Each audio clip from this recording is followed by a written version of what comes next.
Hello everyone, welcome back to Fixtures, Bulbs, and More. Today, I wanted to show you this cool high bay I made out of homemade materials here.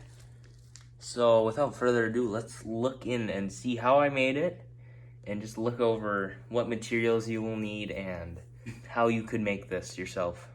So the fixture itself doesn't really have any main brands, but is mainly made up of parts from Hubble, Cooper, GE, and Gaster, which is a ballast company. But as you can see, if we turn it over, this is how it's supposed to be mounted.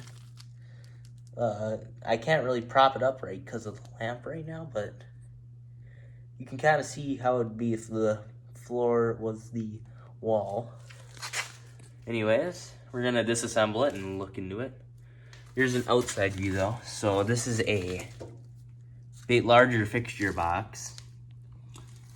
And it's, as you can see, it's kind of got holes in the side here, and there's a gap definitely where you can see the ballast, but this isn't really intended for outdoor use, so yeah. It doesn't matter. It still would work as a really good indoor light. So the whatever you want to call it, the diffuser, the refractor here. This is a pretty standard one. It's not one of the really cheap ones that you can find on like those woods fixtures or even more modern HID consumer grade area lights, but it's got really nice grade to it. And overall it's pretty sturdy, but the only problem I have with this is I think this is plastic, which it may yellow over time with the lamp.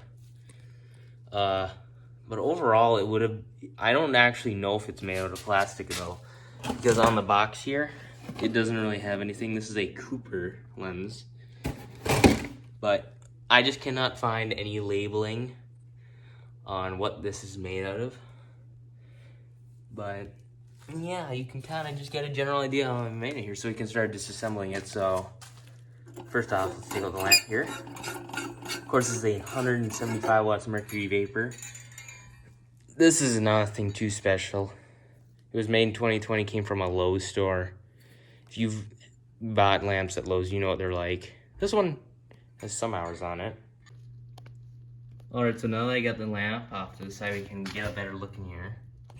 I just used a standard socket I got off of Amazon because you can't really find pulse rated E39 sockets in stores anymore. So that was an Amazon buy. That was the only thing I really bought on the web. You could use any socket in here though, as long as it fits on the ballast mount, which we're gonna see here. But I'm gonna undo the reflector here. Slide this off, and now you see what it's really made out of here. So set that off to the side. So here's the lamp socket. Again, it's nothing really special. This is actually a pretty large one. It's screw hook terminals, or like the bolts you'd see on standard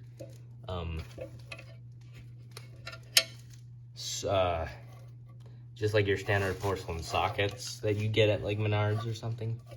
Get grease on my hand. Anyways, here's the ballast I made. This is out of a Region Crap Blaster. That's what they call them. It was just lying around and I wanted to use it for something here, but you can kind of see how I mounted it. So there wasn't really a good way of mounting it. So I just drilled holes on these sides, and then I just screwed it right in to the fixture. But that seemed to work out nicely. The only problem is here is, as you saw in the video, the reflector goes on these screws. So there's like a, I don't know, about a finger's length gap in between the reflector and the ballast box itself. But I mean, what are you gonna do about that? I don't really have time to do or fix that. There it is. As you can see, there's some wire nuts in there. That's just connecting to the thing. And I just got it. It's got one of those clamps. Runs out there. This is the same one I used in the fluorescence video, by the way. I really don't have much more to it. That's it. That really is all that I have for this fixture. But overall, I had the socket on hand. The ballast came out of a fixture that I had to take down. It was a Regent one, of course. Ooh, a bare wire. I left the bare wire in there. This is a weird Regent, or this is a weird ballast. It has like, it's a high reactor, so the neutrals are kind of funny. I don't think that's too much to worry about. But this box was the most expensive part here. It was 40 bucks. Of course, the reflector, it was only $9. And then I had lamp, but it only cost me about like 60 bucks to make this as a whole. So if you have like a couple Regent crap blasters lying around and you want to like convert them into some sort of indoor fixture, this would be a pretty decent way to do it.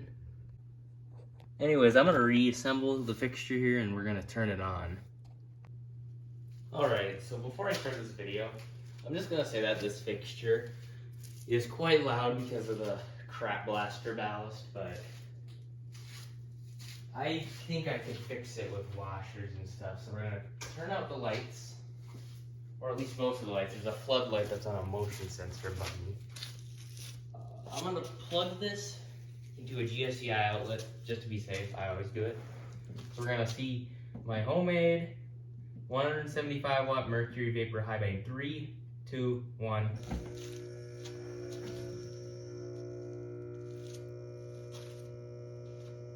So it's a phosphor coated bulb, so it will always be a pink red on start.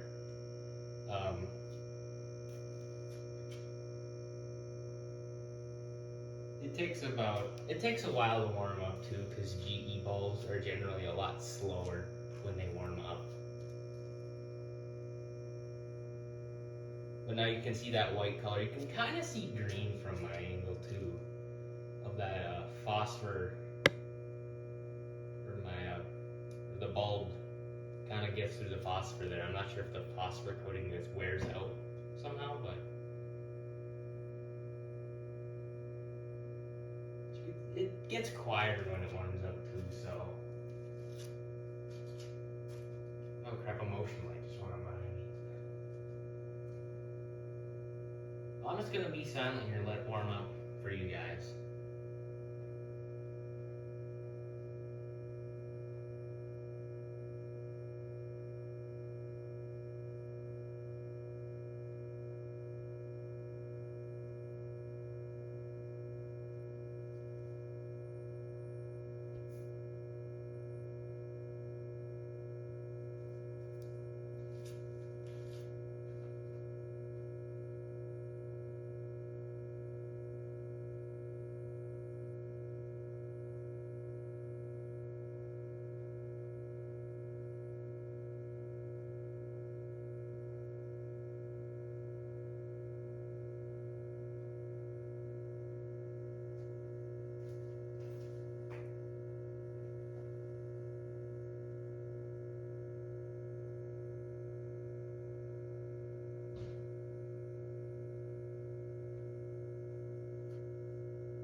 I'd say the fixture here is almost at full brightness, but the reason I have a phosphor coated bulb in here is it's kind of hard to look at indoors, and I recommend phosphor coated bulbs for almost every mercury vapor installation.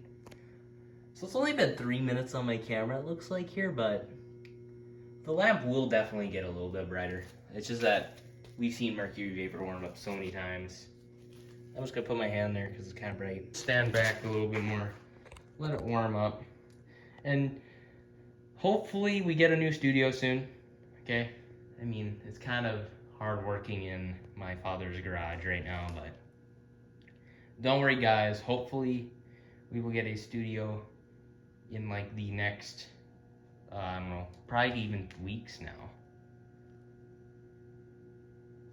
I'd say the fixture is all pretty much at full brightness right now. Of course, it is the smallest ballast option available. It's a reactor ballast.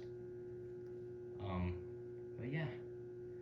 Well, this is pretty much all I have for the video, so we can just admire this fixture. Ooh, it's kind of flashing a little bit. I may have to turn it off there. This reactor ballast is a little bit funky sometimes though, so. Well, thanks for watching. I had fun making this picture, and I love making these videos about it. And, ooh, I kind of got that mercury vapor stain on my eyes, but you kind of saw the bulb flicker there on camera. I just wanted to shut off because this ballast is a little finicky. But thanks for watching, and I'll see you in the next one.